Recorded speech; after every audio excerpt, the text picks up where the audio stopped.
Hi. This is Natalia Antonova. This is Arutunyan. And today we have to take a stand. I welcome your decision to take a stand. I think the time has come. In the life of any authoritarian regime, any corrupt, inefficient, tyrannical, brutal, and repressive regime, there comes a moment when you have to take a stand. And for me, that moment arrived last night. Really? Yeah. It hit me that when I was walking down the street, there was a green cloud. I don't know what it was. A storm cloud? Like it looked like a tornado cloud. Like I heard it was a pollen cloud. It turned out to be a pollen cloud, but it was green. Yeah, it was green. It was a pollen cloud. And it was a covering. And I succumbed to a fit of sneezing. This in the 21st century. In Russia. In Russia, in a country that calls itself civilized, I found myself walking down the street and could not suppress a fit of sneezing. Sneezing uncontrollably. In a city that pretends to be European. And modern. And modern. That pretends to have sidewalks and fresh air. I could not stop sneezing. My throat hurt. There were tears running down my face. It makes you look really undignified. It makes me look undignified, and it makes me. I really have to question myself. You know, is this the right thing for?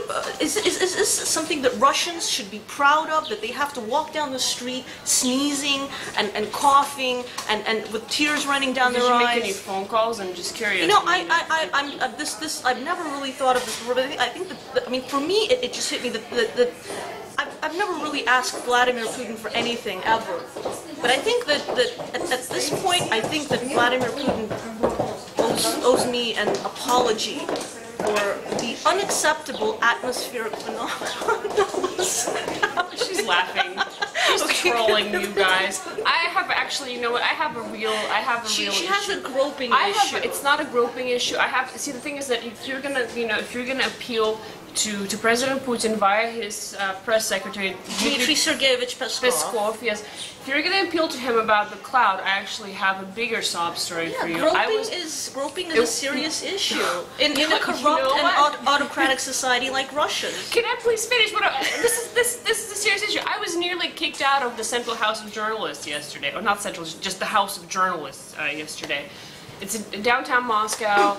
You know, once again, it appears very civilized. It has a nice neon sign up front. There's like a cinema and there's a cafe and all the journalists hang out there.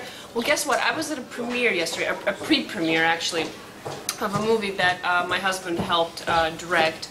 And movie was wonderful. Everything was wonderful. There was like red wine. There were cheeses. It was all trying to be civilized. They were all trying to be. They were trying to be like all European and stuff. Exactly. You know, like everyone was just hanging out, having a good time.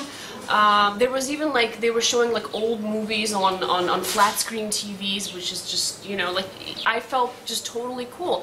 And then as my husband and I were walking out of the House of Journalists, or Dom Zhur as it's known in Russian, we were really happy with how, you know, the movie turned out, and I turned to him and I hugged him, at which point a little like old, you know, unattractive, kind of just awful, like Soviet babushka style employee of this establishment of Dom Zhur scurried out from behind her desk and went, "What is this? What are you doing here? You know, what is this behavior? You cannot engage in this behavior in here." So like That's a disgrace. It's a disgrace. She personally 21st century 21st century Europe, okay? It's the European capital of the world. I get insulted by some babushka when I tried to hug my husband, and there was no groping involved. There was groping by your husband. No, but that's okay. He wasn't groping. He was inspired to grope me after the incident because he was just like, well, you know, since she's already treating us like criminals and perverts, you know, might as well just act like it, right? But, you know, there was no presumption of innocence here. That's what I'd like to point out. There was no presumption of innocence. Legally speaking... There was no presumption. It's a classical example of what happens in a lawless, corrupt society. When Vladimir Putin cannot keep these little babushkas in check. Why can't he just... That's the question. question I'd like to ask. That's something I'd like to ask Dmitry Peskov. Yes, you should and ask call him why Vladimir Putin. Why can't he just keep these babushkas in check? What's stopping him? How hard can it be? You know, what is how hard can it be to control them? I'm sure if he he's been yelled at them loudly enough, they would probably just fall over from the power of his voice. I mean, it's just I'm really offended. I'm gonna write to like the U.S. ambassador. I'm going to go to the European Court of Human Rights, and we'll get to the bottom of this issue, and possibly we'll talk about the green cloud there as well. Right. Can I just say before we get like dragged off that we're actually making a point about what occurred between Miriam Elder, the Guardian's correspondent here in Moscow, and Dmitry Peskov, yes. And what happened was she wrote an article about dry cleaning, her experiences with dry cleaning, and this is she raised a very important point. Like seriously, like everything I just said before was kind of parody. Now I'm being serious. Yes, we're totally like, seriously. Yes, there is massive corruption. There is massive bureaucracy. There's massive red tape.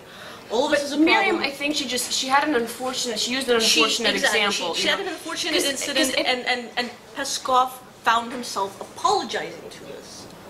Well, because apologizing for this unfortunate blew incident up all with over the Russian news, you know. Right.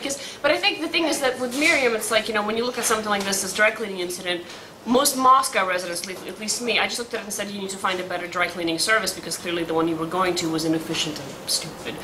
But there are other issues. But the actual issue, you can the larger issue here is that we just blame everything on the state because it's omnipotent. It's exactly and it also sees itself as omnipotent because it finds itself. Both of these sides are reinforcing this because Miriam Elder is inadvertently probably conflating this with the state because she lost her receipt during the elections. Because of the elections, she lost her receipt, and this caused her all these problems. And lost her receipt with the dry cleaners, in case you're keeping track of Anna's rambling. Anyway, the point is, Peskov finds himself apologizing, so it's So it's reinforcing the state's godlike status, whereas these are problems that need to be tackled on once again. Here we go, the local level, grassroots politics. That's where it's really at. That's what it's all about. We're wearing grassroots clothes too. I guess. I don't know. I know we're out of time though, so thank you so much for sitting through that, and have a pleasant day, and let no green cloud hover over your face. Your face.